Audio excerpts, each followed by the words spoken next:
There will be more. There will be more. You know what I want to tell you, though, first is don't be angry at any of the people that do this, because my husband and every military man and woman sacrificed for their rights to do that.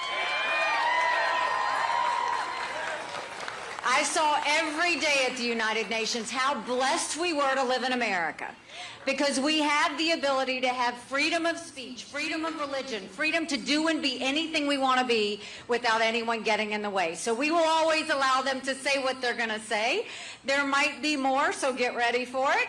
But I will tell you, it's so good to be here. You know, my husband trained at one of the military bases here in San Antonio.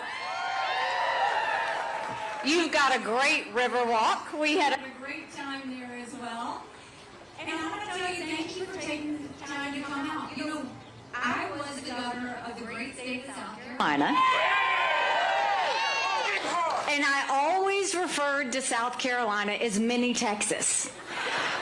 Because we think alike, we act alike, we love our freedoms, we are constantly patriots and freedom fighters. And so it always feels like I'm in a bigger home when I come to Texas. So I'm thrilled to be here.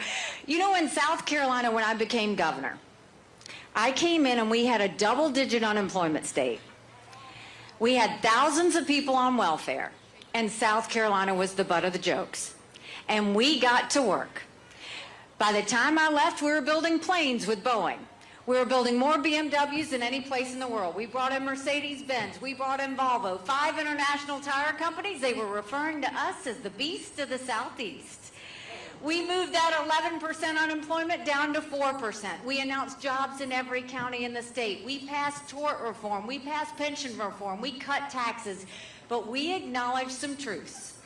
We said, if you've got to show picture ID to buy Sudafed, if you've got to show picture ID to get on a plane, you should have to show picture ID to protect the integrity of the election process. We passed voter ID in South Carolina. We passed the toughest illegal immigration law in the country. President Obama sued us over it, and we won. And by the time we left, we were named the friendliest state in the country, the most patriotic state in the country, and the #2 state in the country people were moving to. And then I went on to the United Nations, and every day I dealt with Russia, China, and Iran. And the one thing I did was I wanted countries to know what America was for and what America was against. I didn't care if they didn't like me, but I wanted them to respect America. And so what we did was we made sure we took the kick me sign off of our backs, and America was respected again at the UN. Now I'm running for president.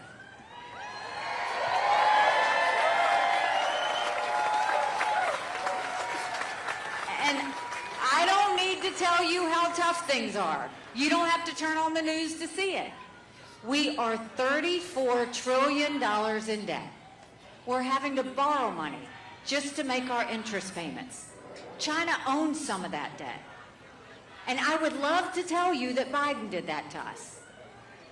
But I've always spoken in hard truths, and I'm going to do that with you today. Our Republicans did that to us too. You go back and look at that $2.2 trillion COVID stimulus bill that they passed with no accountability, that's now expanded welfare. We now have 80 million Americans on Medicaid, 42 million Americans on food stamps. That's a third of our country. And did Republicans try and make it right? No. They opened up pet projects and earmarks for the first time in 10 years, pushing through 7,000 of them. Want to know how they spent your money? $30 million on an honors college in Vermont, $10 million on a courthouse in Colorado, $7.5 million to tear down a hotel in Alaska, all while 60% of Americans are living paycheck to paycheck. 1 in 6 American families can't pay their utility bill. 50% of American families can't afford diapers. Something's got to give. Congress has one job, and that's to give us a budget on time. Do you know Congress has only given us a budget on time 4 times in 40 years? You know what I say to that? You don't give us a budget on time, you don't get paid, period.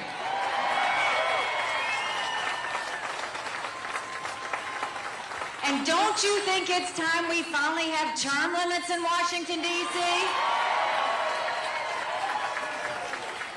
Don't you think we need to have mental competency tests for anyone over the age of 75? Now listen, I'm not being disrespectful when I say that. We all know 75-year-olds that can run circles around us. And then we know Joe Biden. Congress has become the most privileged nursing home in the country. We need to know that they're at the top of their game. These are people making decisions on the future of our economy. These are people making decisions on the future of our national security. We can't play with that. So when it comes to the economy, how do we fix it? First, we start by clawing back the $100 billion of unspent COVID dollars out there. Instead of hundreds of billions of dollars instead of 87,000 IRS agents going after middle America, go after the hundreds of billions of dollars of COVID fraud. 1 out of every $7 was spent fraudulently. If 8% of our budget is interest, quit borrowing. Cut up the credit cards. You have to balance a budget every day. I had to balance a budget as governor. Why is Congress the only group that refuses to balance a budget? We'll stop the spending, we'll stop the borrowing, we'll eliminate their pet projects, and I will veto any spending bill that doesn't take us back to pre-COVID levels. That will save us trillions.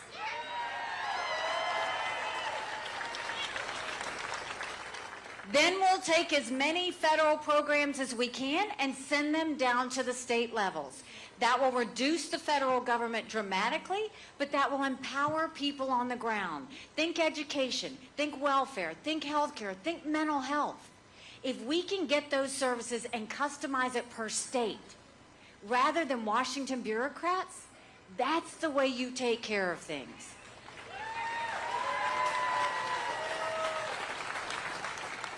And then we want to open up the middle class. We're watching the rich get richer and the poor get poorer. Let's cut taxes on the middle class and simplify the brackets. We want to eliminate the federal gas and diesel tax in this country. And we want to make small business tax cuts permanent. Everybody give it up for the Cortez family who allowed us to be here tonight.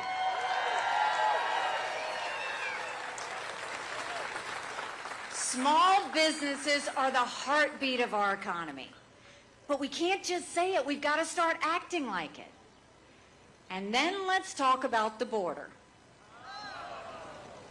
I truly can't believe we would allow this to happen in the United States. And I've been to the border. And I didn't pull a Kamala, go and come back. I went 400 miles down that border.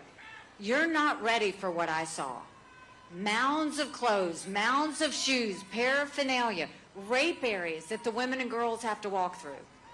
When you get up in the morning, you get your coffee and you watch the news. When these ranchers get up in the morning, they get their coffee and they go see if anybody died crossing the fence. Y'all want to hit it back to them? Let's start yelling, America, America, America, America.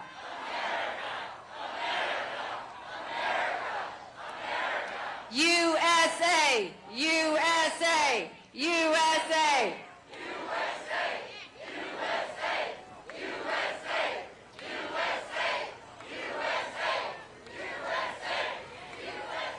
We don't mind protesters, but let everybody that's here listen to what we have to say. Now, when it comes to the border, when I saw what the ranchers were going through, first of all, I totally agree with Governor Abbott sending these illegal immigrants to these sanctuary cities. Everybody needs to know what Eagle Pass is going through. Everybody needs to feel what Texans are feeling. And when I looked at that, I met with multiple sheriffs. They said before 7 a.m., they round up whatever illegal immigrants they can find. They turn them over to Border Patrol. Border Patrol documents them and releases them until their court date years from now. And when I asked Border Patrol about their jobs, they said, you want to know what we do? We're glorified babysitters. They don't let us do our jobs. 8.5 million illegal immigrants have crossed that border. We had more fentanyl cross the border that would kill every single American last year. Number one cause of death for adults 18 to 45, fentanyl. And don't think for a second China doesn't know what they're doing when they send it over. And so we want to take what we did in South Carolina and go national with it. We want to do a national E-Verify program where every business has to prove that the people they hire are in this country legally. We want to defund sanctuary cities once and for all. No more safe havens. We want to put 25,000 Border Patrol and ICE agents on the ground and let them do their job. We want to go back to the Remain in Mexico policy so that no one even steps foot on U.S. soil. And instead of catch and release, we want to go to catch and deport. That's how you take care of what's happening on the border. And then, you know, my parents always taught me in rural South Carolina, you take care of those who take care of you. But I want to ask you if we're taking care of those who take care of us. Right now in America, over 35,000 of our veterans are homeless. 1 in 3 suffers from PTSD or thoughts of suicide. We lose 22 heroes a day to suicide. If a vet needs a doctor's appointment, on average, takes 29 days. Why 29 days? Because on the 30th day, they can go to the doctor or hospital of their choice. So midway through the 29 days, they get a call to reschedule, and the clock starts all over again. It's shameful how we treat our veterans. Now, I'm the proud wife of a combat veteran who served in Afghanistan.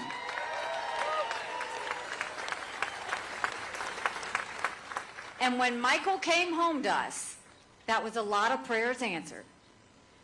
But that was the easy part. When we got home, life got hard. Michael couldn't hear loud noises. He couldn't be in crowds. Life had passed him by for the year that he was gone, and the transition was tough. We can't just take care of our men and women when they're gone.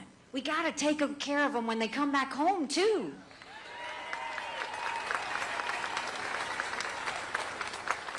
That's why we want to make sure we do telehealth so that we get them the mental health care they need right when they need it. Let them go to the doctor or hospital of their choice. They've earned that right.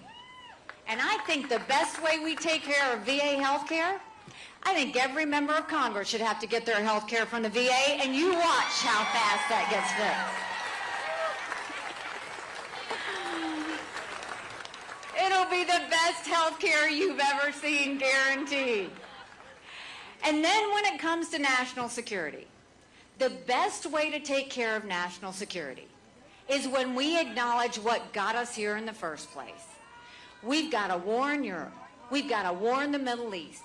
We've got North Korea testing intercontinental ballistic missiles capable of hitting the U.S. We've got China on the march. But make no mistake, none of that would have happened had we not had the debacle in Afghanistan. The idea that my husband and his military brothers and sisters who served there had to watch us leave Bagram Air Force Base in the middle of the night without telling our allies who stood shoulder to shoulder with us for decades because we asked them to be there. Think about what that said to our friends. More importantly, think about what that said to our enemies. Our focus, and now they're basically saying, do we support Ukraine and Israel, or do we secure the border? Don't let them lie to you like that. Securing the border is priority number one. Hands down. America's acting like it's September 10th. We better remember what September 12th felt like.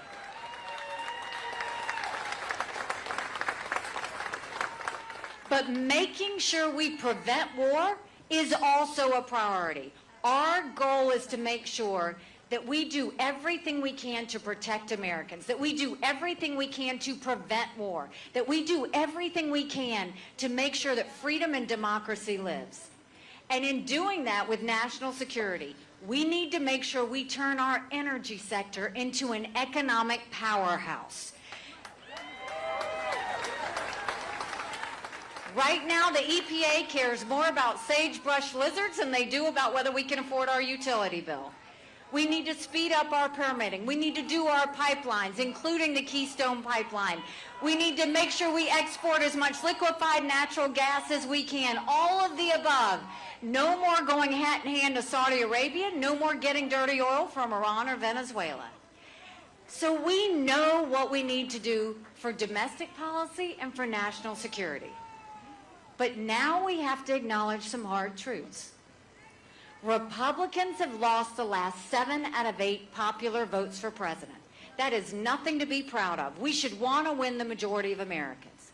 But the only way we win the majority of Americans is if we have a new generational conservative leader that leaves the negativity behind and focuses on the solutions of the future.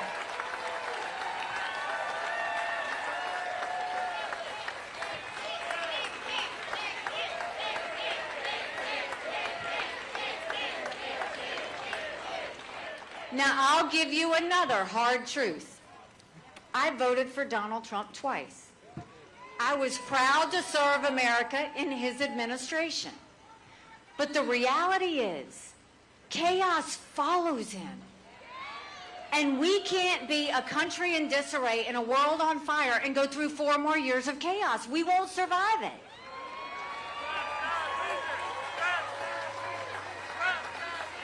And then you look at the fact that if we want to change our country, we actually need to win. Donald Trump lost in 2018, 2020, 2022, but look at last week what happened. He lost his case on immunity. We lost the case on Mayorkas. We lost the case on Israel. The RNC chair lost her job. He had his hands on all of that. Everything he touches, we lose. And not only that, look at what he said last Saturday in Conway, South Carolina. Whenever he leaves the teleprompter, he gets unhinged. And he, in that moment, went and said that any NATO country that wasn't pulling their weight, that he would not defend them. He went and took it a step further and said any country not pulling their weight, that he would actually encourage Putin to invade them. So you mean to tell me that he is going to side with a thug where 500,000 people have been wounded or killed because of Putin invading Ukraine? But more than that, he's going to side with a thug who kills his political opponents? He's going to side with a dictator who arrests our American journalists and holds them hostage? He's going to side with a dictator who has not hidden his hatred for America? And you're going to pick that thug over our allies who were with us at 9/11? Not only did he put our allies in danger when he said that, he put our military men and women in danger that are serving there right now. And then he doubled down, and he mocked my husband's military service. Now let me say this. When you're in politics, you learn not to take any of this personally. That's actually the problem with Donald Trump and Joe Biden. They take everything personally. This is supposed to be about you.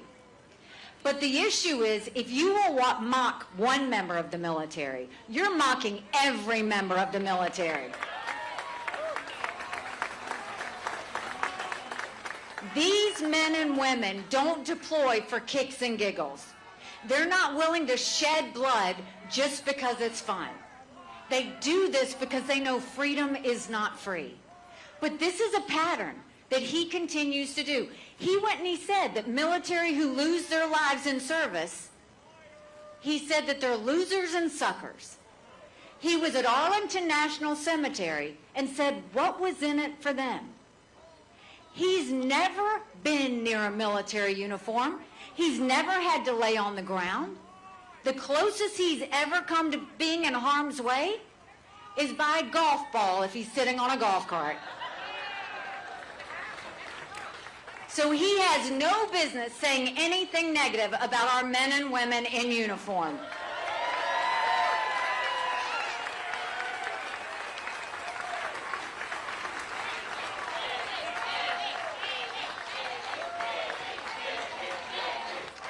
But not only that, now let's look at what we're facing. And this is what America is saying. 70% of Americans have said they don't want a Trump-Biden rematch. The majority of Americans disapprove of Donald Trump, and the majority of Americans disapprove of Joe Biden. 59% of Americans have said Joe Biden's too old and Donald Trump's too old. And look at what has happened in this election. I announced a year ago yesterday that I was running for president.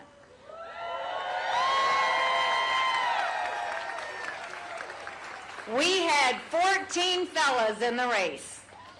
We defeated a dozen of the fellas. I've just got one more fella I got to catch up to.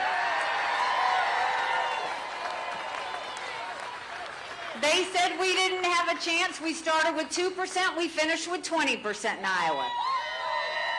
They said we were down 30 points in the polls in New Hampshire, and we got 43% of the vote. And the night of New Hampshire, Donald Trump threw a temper tantrum right there on stage. All he did was talk about revenge and my dress. Then the next day, he said anybody that supports her is barred permanently from MAGA.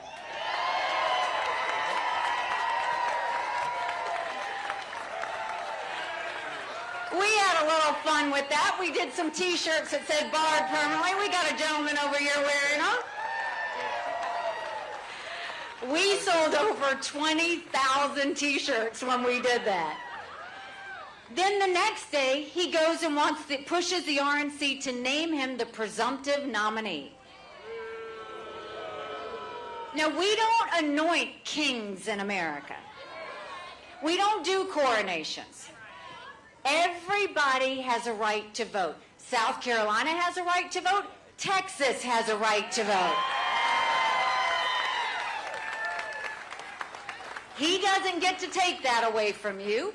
When he got pushed back, he had to start walking it back. Then the next day, he has a court case, and he goes on a rant about being a victim. The problem I have with what happened at New Hampshire, or what happened after that court case, at no point did he ever talk about the American people. At no point did he talk about us being $34 trillion in debt.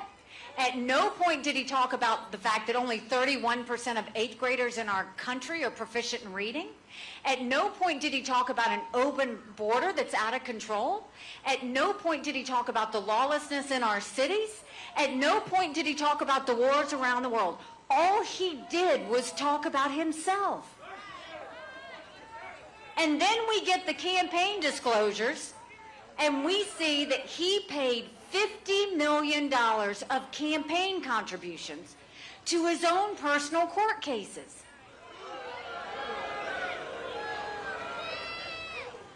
And now he's going to go back, and now he's trying to take over the RNC. He's taken someone from North Carolina, and he's having them co-chair the RNC with his daughter-in-law. And he's putting his campaign chair as director of operations. Now, if he spent $50 million on that, he's going to the RNC for help with his legal fees. The RNC is broke. The RNC is broke because everything related to Donald Trump is losing. And you look at any general election poll, any of them, we will have a female president of the United States.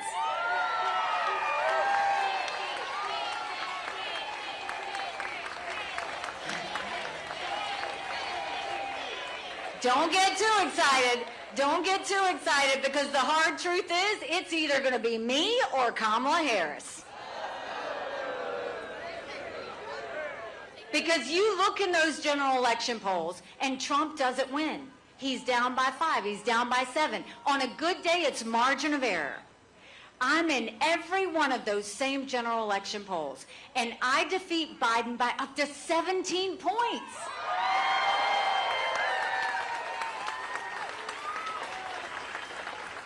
Do you know what that means? There was another Marquette poll that came out 2 days ago in Wisconsin. Trump doesn't beat Biden. I defeat Biden by 15 points there.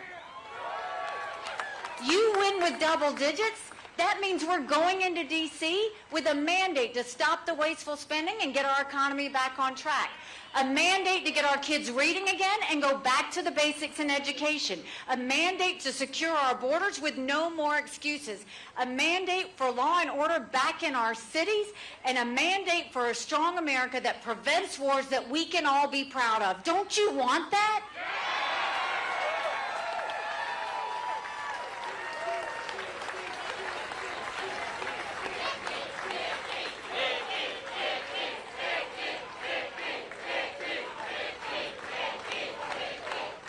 Because we could have that. But in order to have that, it's going to take a lot of courage. Courage for me to run, and courage for every one of you to know. Don't complain about what happens in a general election if you don't play in this primary. It matters. You know, 7 months ago, I dropped my husband Michael off at 4 a.m. for another year-long deployment.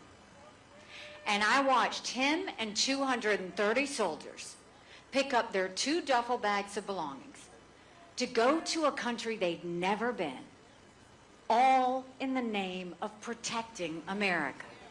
They're willing to sacrifice their lives and their families because they still believe in this amazing experiment that is America.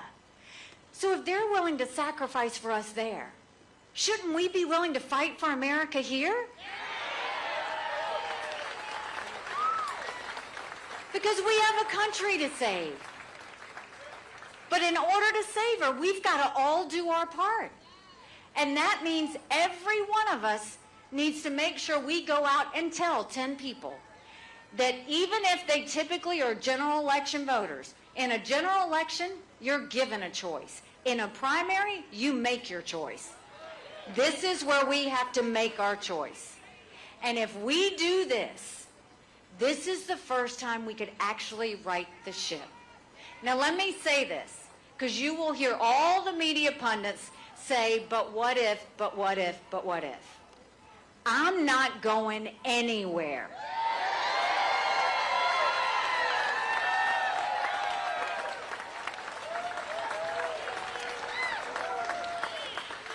Trump's got another court case March 25th. He's got another one after that. He's going to be in court March and April. He's going to be in court May and June. He said he's going to spend more time in a courtroom than he is going to be on the campaign trail. But let me tell you what we're going to be doing. We're going to be on the campaign trail. The day after South Carolina, I'm going to be in Michigan. They vote 3 days later. And then we're going to have Super Tuesday. And that's where we need Texas to step up. We need you to take a yard sign. We need you to go tell 10 people to get out and vote. We need people to volunteer, to be involved in this. Texas knows how to fight for freedom. Texas knows how to fight for America. And Texas knows that no one tells Texans what to do.